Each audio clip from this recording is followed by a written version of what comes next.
uma conexão oculta entre os princípios do Kybalion e a lei da atração, que foi cuidadosamente velada por séculos, não por acaso, mas porque compreendê-la exige um despertar de consciência que poucos estão preparados para vivenciar.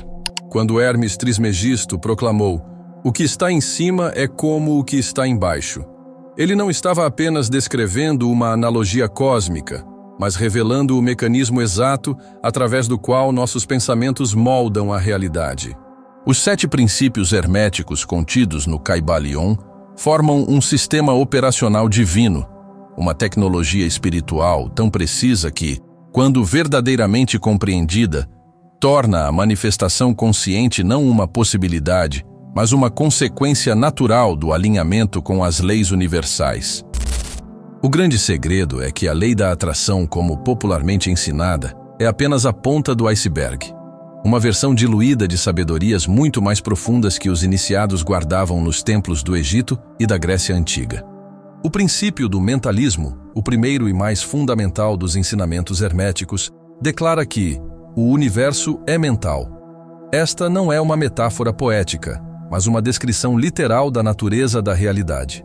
Tudo o que percebemos como matéria sólida é, em sua essência, pensamento condensado, energia vibrando em frequências específicas que nossa mente interpreta como forma.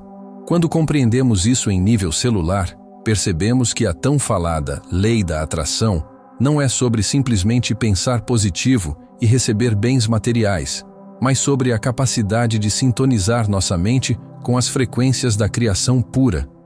Os mestres herméticos não visualizavam carros ou casas. Eles dominavam a arte de se tornar um com o próprio princípio criativo do universo. E é aqui que a maioria dos ensinamentos modernos pecam por superficialidade.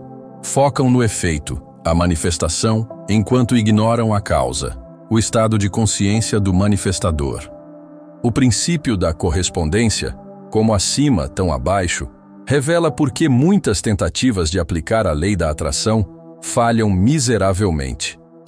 Nossa realidade externa não corresponde aos nossos desejos conscientes, mas à soma total de nossas programações internas, incluindo aquelas escondidas nas sombras do inconsciente.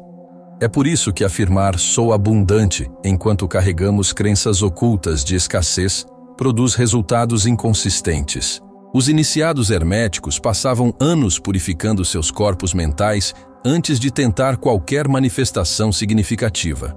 Eles compreendiam que a verdadeira alquimia não era transformar chumbo em ouro literal, mas transmutar a própria consciência em um vaso puro capaz de receber e sustentar as mais elevadas frequências da existência.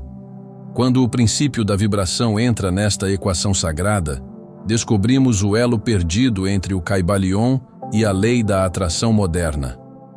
Tudo no universo vibra, desde os elétrons girando em torno do núcleo atômico até os planetas orbitando estrelas. Nossos pensamentos e emoções não são exceção. Cada um possui uma assinatura vibracional única que atrai realidades ressonantes. Os antigos não usavam tabuleiros Ouija ou cristais para se conectar com dimensões superiores. Eles afinavam suas próprias vibrações através de práticas que combinavam respiração, som e visualização. Um hierofante egípcio conseguia manifestar visões divinas não porque desejava intensamente, mas porque elevava sua vibração pessoal ao ponto de ressonância com os planos superiores. Este é o segredo que muda tudo. A manifestação não é sobre querer, mas sobre vibrar na frequência do que se deseja experienciar. O princípio da polaridade contém outro fragmento crucial deste quebra-cabeça cósmico. Ele revela que tudo é duplo, todos os paradoxos podem ser reconciliados. Na prática, isso significa que cada desejo que alimentamos carrega em si o medo oposto. E é este medo não reconhecido que frequentemente sabotava nossas tentativas de manifestação. Quem deseja riqueza muitas vezes teme inconscientemente as responsabilidades que ela traz. Quem almeja um grande amor pode temer secretamente a perda da liberdade. Os hermetistas dominavam a arte de identificar e transcender essas polaridades através do que chamavam de a grande obra, o processo de integrar os opostos em uma síntese superior. Enquanto a maioria das pessoas fica presa na dualidade desejo-medo, os iniciados aprendiam a operar a partir do ponto neutro, onde os opostos se reconciliam, o verdadeiro lugar do poder criativo. O princípio da vibração revela que tudo no universo pulsa em frequências específicas, inclusive seus pensamentos.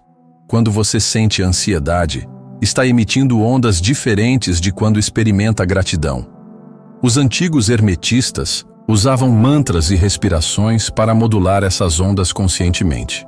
A lei da atração falha quando tentamos manifestar a partir do desejo, que carrega uma vibração de falta.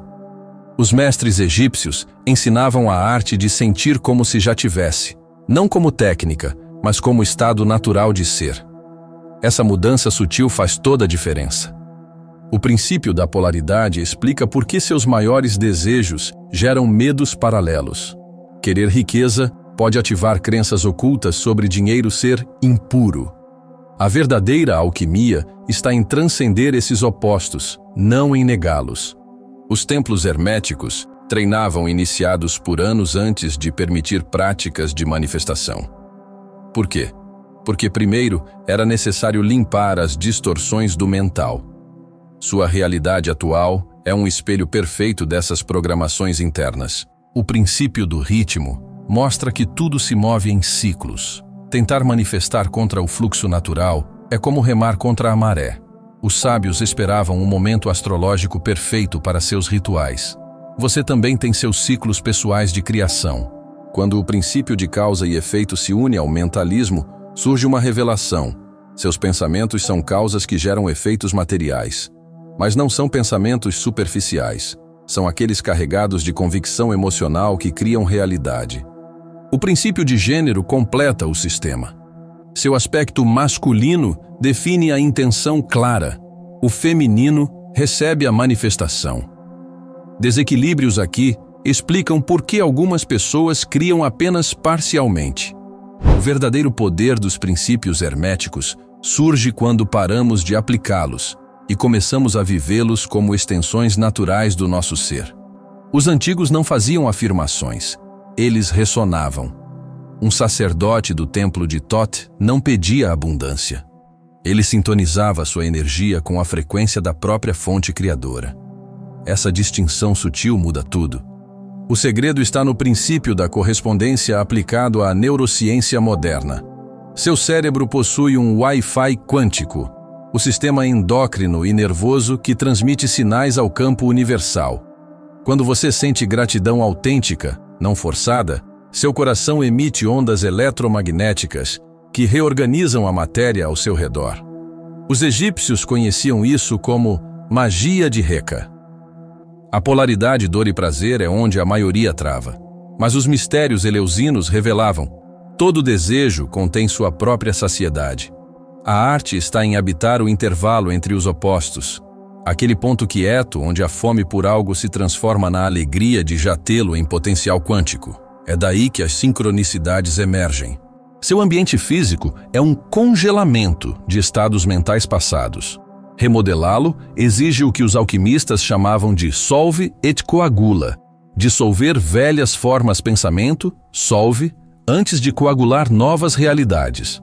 Isso explica por que tentar manifestar sobre crenças arraigadas raramente funciona. É como pintar sobre tinta úmida. Os mestres herméticos tinham um método para acelerar essa transmutação: a visualização táctil. Não apenas ver mentalmente, mas sentir a realidade desejada com todos os sentidos, incluindo cheiros, texturas e sabores. Esse processo cria memórias do futuro no sistema límbico, reprogramando seu termostato emocional para novas possibilidades. O princípio do gênero se manifesta na respiração criativa. Inalar, masculino, a intenção; exalar, feminino, a rendição. Os sufis ainda usam essa técnica com mantras específicos que vibram em frequências de manifestação. A ciência atual comprova: certos sons alteram a estrutura molecular da água, e seu corpo é 70% água. Estamos prestes a cruzar o véu final, onde esses princípios deixam de ser ferramentas e se tornam sua segunda natureza, porque a verdadeira mestria não está em controlar a criação, mas em tornar-se tão alinhado com as leis universais que sua mera presença magnetiza milagres. O próximo passo revelará como os hierofantes atingiam esse estado de presença criativa. Existe um estágio além da manifestação, um plano onde você não atrai, mas emana realidade. Os grandes iniciados não praticavam a lei da atração, eles personificavam os princípios herméticos. Como Thoth, que não pedia sabedoria, mas se tornou a sabedoria encarnada. Esse salto quântico acontece quando os 7 princípios deixam de ser conceitos e se transformam em arquétipos vivos na sua psique. O véu final se rasga quando compreendemos que o universo mental do mentalismo não é metáfora. Sua consciência é o tecido da realidade. Os sonhos lúcidos oferecem um vislumbre. Lá, cada pensamento instantaneamente molda o ambiente. Os mestres herméticos alcançavam essa fluidez acordados, tratando o mundo físico como sonho consciente. Suas manifestações eram simplesmente focos de atenção cristalizando-se. A grande ironia?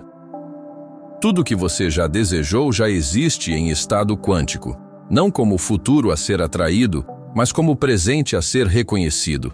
Os rituais de Isis ensinavam a arte de lembrar o futuro, um estado onde a memória e a profecia se fundem. Quando você sente, não imagina, que já possui seu desejo, está acessando essa dimensão onde tempo é ilusão. Seu corpo é o altar final. Os alquimistas medievais descobriram que glândulas endócrinas são portais.